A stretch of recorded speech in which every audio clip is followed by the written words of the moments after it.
One of the more requested videos that I've had the last few days, it's the Samsung Galaxy A54 5G versus the Google Pixel 6a. And unlike last year, where the Pixel 6a just absolutely destroyed the Galaxy A53, this is more of a conversation. I understand it's always going to be awkward because the 6a is a little bit older now. It's about 6 months old. We're 6 months away from the Pixel 7a. So is that a little unfair to the Pixel device? I don't think so, only because when you get to the comparison, you'll see it still more than holds its own up against the 54. But again, when the Pixel 7a comes out, well, then the A54 will be a little bit older and so on and so forth. The good thing is that price-wise, right now there's a bit of a gap, because while the 6a did release at $449, much like the A54 5G, now it can be had for about $300, whereas the A54 is still at that retail price. But the price is what's holding you up. Wait a couple months. Samsung's going to run a sale, going to run a deal, and eventually, as we saw with last year's device, this will eventually come down to a price similar to where this one is now. Now, we're going to go over a few different categories. I'm going to have my personal choice at the end of the video. But, unlike last year, this is going to come down a lot to personal preference. So what I like to do with my versus videos is we're going to go through each category, and I'm going to show you which ones have the better advantage in that given category, and then you could go ahead and decide, hey, what are the most important things to me in a smartphone device? And that's what you could base your decision off of. So let's talk performance number one. It's going to seem a little unfair to the A54 to start with performance, because even though it's a few months older, that tensor in the 6a still, I think, wipes the floor with the A54 5G. And that's kind of the point. With Google's philosophy and approach to mid-range devices, they wanted to give you all that flagship performance in a budget or mid-tier device to kind of overcome a lot of the other shortcomings that this device has. And boy, did they do that. I got to tell you, when I picked this up, it is still absolutely blazing fast, nice and smooth, just an overall great experience. A lot of times it's faster than what the animations can handle, but you're in and out of apps and you feel that raw power. It's not like a lot of other devices. Well, yeah, okay, maybe a little bit faster than one or the other. This one is a lot faster than the A54 5G, but that's the point. That's kind of its competitive advantage. They wanted to give you that flagship power and experience and performance, and they certainly have done that. No one is going to confuse the A54 for having flagship performance, but that wasn't Samsung's philosophy when it came to a mid-range device. They wanted to give you just enough power to have the other advantages that the A54 has. Let them shine, not distract you, not make you want to throw the phone against the wall. Just do enough to get you to things like the display, which is going to be the first big thing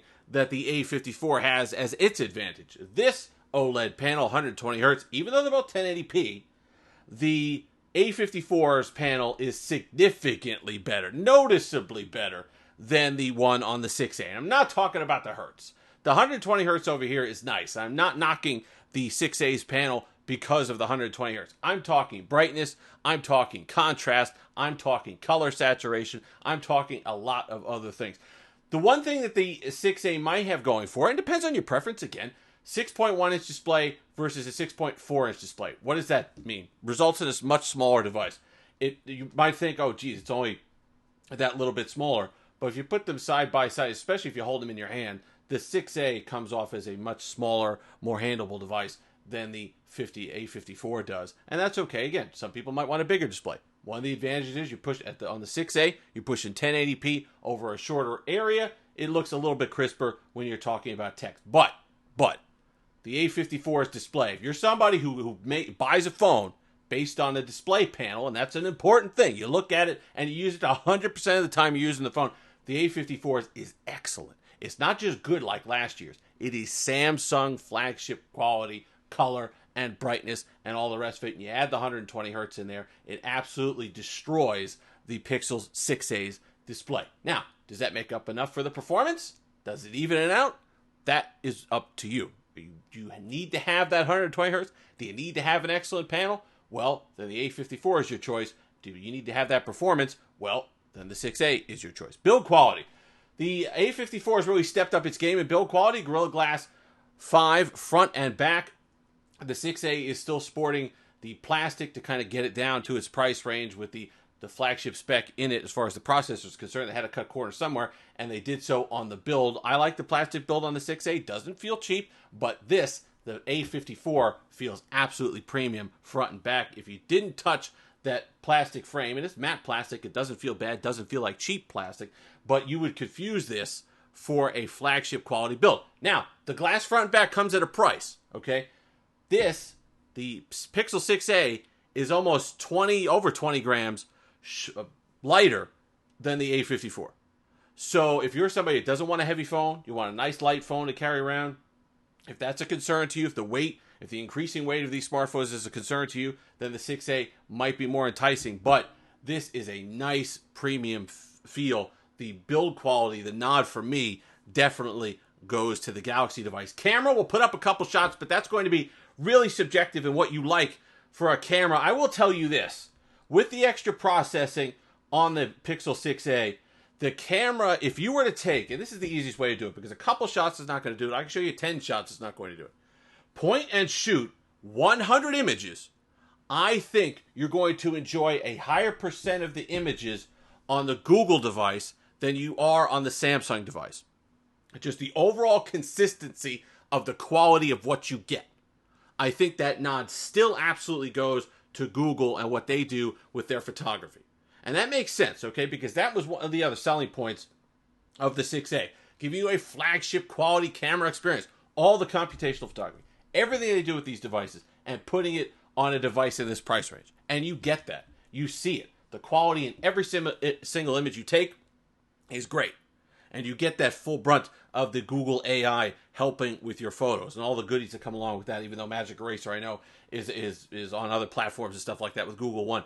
But it is something that is available here, and you can do it on phone. And because of the processing power of the Tensor, you do a lot more stuff on phone. The processing's fast, and I think overall people are going to be happier on the whole with images on the 6A. Software, okay, this is where I go back to the A54. One UI 5.1. Really nice, sleek, modern, good design. They're both going to get roughly the same support, so there's no issue there. But I like what Samsung has done with their software and their design and how they've done it, as opposed to Material U over here with Android 13 on the 6A. Just not really doing it for me. Just the design, it can be a little clunky at times. I know they were going for minimalist, but maybe a little too minimal. I want enough of the Material U experience over here. I get that with the A54 5G, but I get it in something that looks like it was created in 2023 and not something that was from the 90s on Microsoft Paint, and that's where I feel that. Now, software-wise, you're going to get all the AI extras. You're going to get the calling and all the rest of it on the Pixel device. The translation, if you're somebody who needs accurate translations of emails or you're transcribing and all the rest of it, that's going to be the 6A, okay? That's where their kind of software advantage comes in. But on just aesthetics, day-to-day usage, animations, I prefer One UI on the Samsung device. Battery life, it's gotten better on this. I think that's going to be about a tie. I've been able to get 6.5 hours on both of those. Sometimes you can stretch the 6A a little bit more on that, so that's a nod there. Expandable storage, you're only going to be dealing with the Galaxy A54. That's a big deal for a lot of people. People that say, I don't want a phone unless it has expandable storage. Well, they have kept that on the Galaxy A54. Speakers, significantly better on the A54. These are great speakers. Dolby Atmos, dual speaker setup, one in the earpiece, one at the bottom. Really rich sound. Dialogue sounds fantastic. Movies, you could put it nice and loud.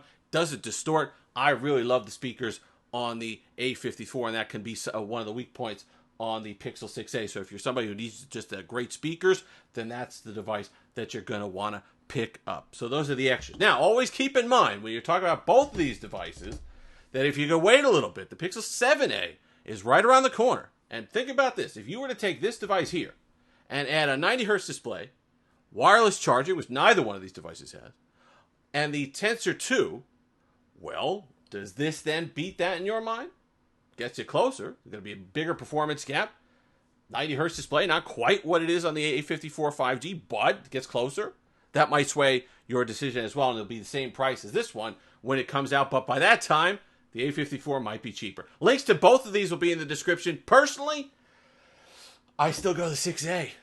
Gotta say it. You know, it pains me. I really like the A54 this year. I like what they've done with it.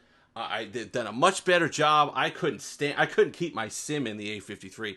I just wanted to just run that device over with my car. So that's a significant difference here. And the fact that it's even a conversation is really good. But I love that raw power. I love flying around the OS. I love the gaming performance because it can be a little bit better with that Tensor chip. I just love the form factor of this, the 6.1 inch display, but also that absolutely just raw power of the 6A. I love that it just absolutely chews through everything I want to do on a daily basis and does so, and it's super snappy. That's the most important thing to me. But you have to have a conversation with yourself. What are the most important things to you? And then you can make your decision on which one of these devices is the better choice. If you've made it this far, like, comment, subscribe, all that fun stuff. Until next time, have that Steve-licious day.